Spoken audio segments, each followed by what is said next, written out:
Hello po sa lahat. So ngayon naman ay magpapahayag lang po tayo ng ating saloobin dito sa post na to na empleyado na pinakain sa sahig. Anong violation sa ilalim ng batas? So kung empleyado ang pinakain sa sahig, malinaw na may paglabag sa batas natin dito sa Pilipinas. So depende yan sa konteksto. So narito ang ilan sa mga posibleng violation. So, of course, related yan sa trabaho. So, violation yan ng ating Labor Code of the Philippines. So, paglabag sa karapatan ng manggagawa sa makataong pagtrato. So, may karapatan ang empleyado sa dignity and respect sa lugar ng trabaho. So, ang pagpapakain sa sahig ay degrading, humiliating at inhumane treatment. So, maaaring pumasok ito sa constructive dismissal kung paulit-ulit o grabe ang abuso.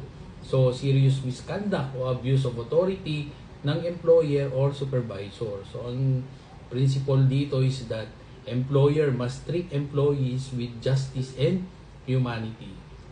Pangalawang legal na basehan is yung RA 11058 or yung Occupational Safety and Health Law or paglabag sa karapatan sa ligtas at makataong workplace. So, kasama sa batas na to ang mental at psychological well-being. So, ang ganitong gawain ay psychological harassment, unsafe and hostile work environment. So, maaring patawan ng administrative fines ang employer. So, pangatlo is ang ating, pangatlo.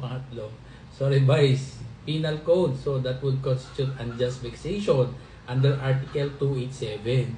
So, kung sinadyang pamamahiya. So, ang elemento nito would include may ginawang tao na nakakainis, nakakaya o nakakainsulto. So, sa tingin nyo ba nakakainsulto yung ginawa dyan?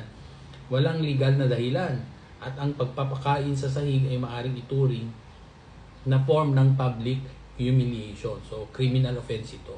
So, ang apat is yung RA 11313 or yung Safe Spaces Act. Kung ginawa sa harap ng ibang tao at may intensyong manghiya.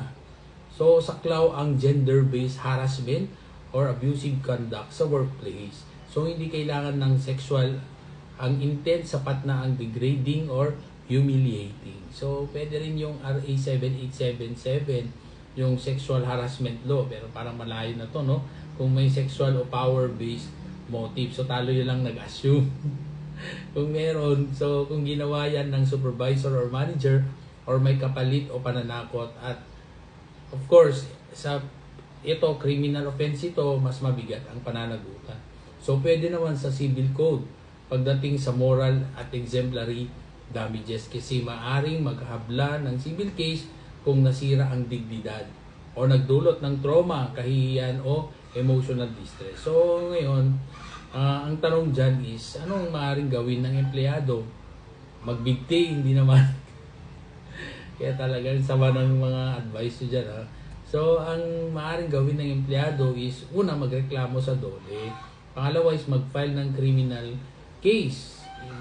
If that is unjust vexation, pwede namang maghabla sa NLRC kung, of course, labor case yan, or maghain ng civil case para sa danyos.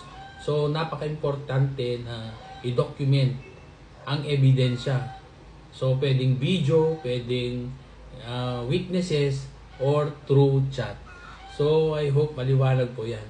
So, nagpapaliwanag po tayo kasi tayo'y naniniwala na panatag ang loob ng tao may alam. Hanggang sa muli.